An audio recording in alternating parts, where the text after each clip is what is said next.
En fait, dans la méditation, on dit souvent, les instructeurs disent, il vaut bien mieux de courtes séances régulières et répétées que des séances très longues à intervalles extrêmement distants. Hein, parce que la neuroplasticité se produit quand vous faites tous les jours quelque chose. Ça peut être dans le bon sens, comme de méditer sur la compassion, ça peut être dans le mauvais sens, comme de faire tous les jours des jeux vidéo violents. Vous allez former votre cerveau de façon structurelle pour la désensibilisation et l'agressivité. Donc là, c'est jouer là-dessus, en fait, cette répétition. Parce que c'est comme si vous avez, je ne sais pas, il n'y en a pas ici, des plantes d'appartement. Il faut les arroser un peu tous les jours, mais si vous mettez simplement un seau tous les 3 mois, ben, la plante, elle sera morte entre-temps. Donc il faut cette continuité. Il y a des hôpitaux, des entreprises qui ont mis la possibilité d'avoir des séances de méditation sur la pleine conscience notamment, mais on pourrait aussi parler de l'altruisme. J'ai jamais entendu dire une fois qu'au bout d'un mois, les employés disent ça, on en a ras-le-bol, etc. Quasiment toujours, ça a eu du succès, c'est-à-dire que souvent tout le monde, mais en général, une bonne partie des gens sont d'accord. Je vais vous donner un exemple. Il y a une étude qui a été faite justement par toujours les mêmes amis, à Madison aussi, avec une entreprise qui s'appelle, j'ai oublié le nom, mais qui est une des plus grandes entreprises de biotechnologie aux États-Unis. Donc ils ont proposé à 30 employés, qui sont très surmenés par le travail, de participer à ça, et 30 autres, on dit voilà, vous venez au labo une fois par semaine, et puis on vous offrira le stage après, les 3 mois, donc 20 minutes par jour. Et donc ils ont fait ça, et après c'est là où on a vu précisément qu'au bout de 3 mois, ils avaient nettement un renforcement du système immunitaire et davantage d'émotions positives. Mais bon, ça c'était une des premières études très intéressantes à ce sujet. Mais surtout, ce qui était intéressant, c'est que ces gens-là, a priori, bon, ils étaient curieux, ils sont portés volontaires. Enfin, c'était des gens extrêmement occupés. Et ils ont maintenu le groupe. Et 2 ans plus tard, il existe toujours. Parce que nous, finalement, on ne connaissait rien à ce truc-là, mais ça nous fait du bien.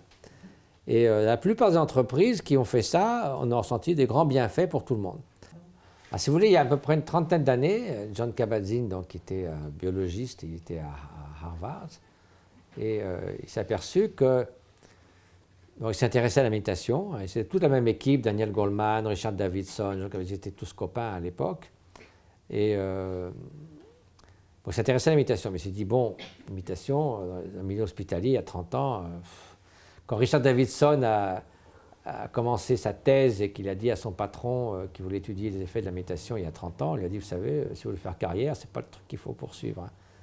Donc il s'est dit, voilà, il y a beaucoup de souffrance et comment remédier à la souffrance dans les hôpitaux, ça c'est clair. La seule souffrance est très liée au stress.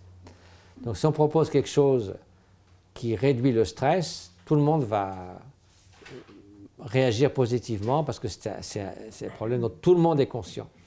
Donc il s'est dit, soulager la souffrance en milieu hospitalier parce qu'elle est manifeste. Et en fait, c'est vrai que ce n'est pas seulement les patients, mais aussi les personnes soignantes.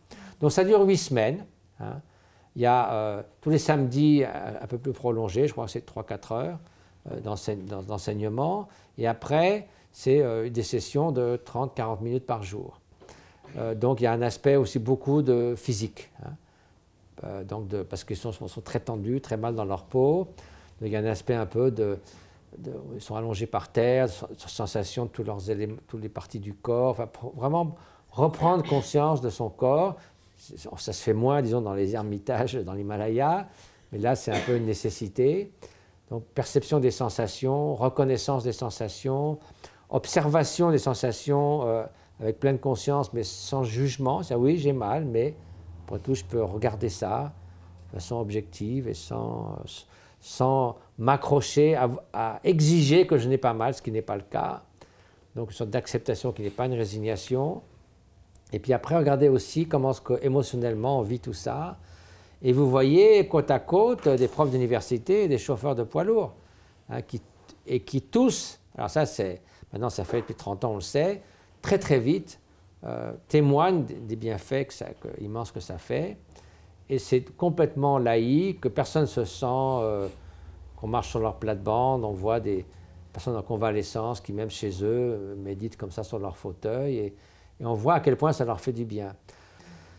Donc c'est un gros succès parce que justement c'est simple on peut en quelques mois devenir un instructeur. Il ne s'agit pas de faire des choses extraordinaires. Et c'est très accepté.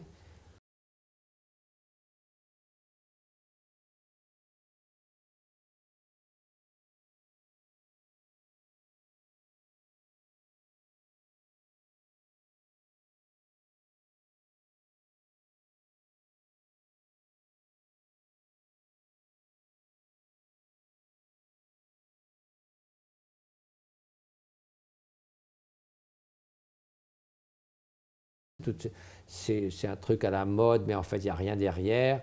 C'est vraiment quelque chose qui a fait beaucoup de bien sur le temps et qui maintenant est bien reconnu, approuvé, respecté.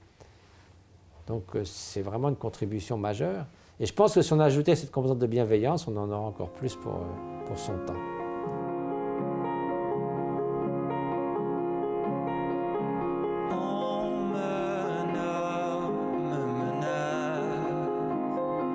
C'est un tir.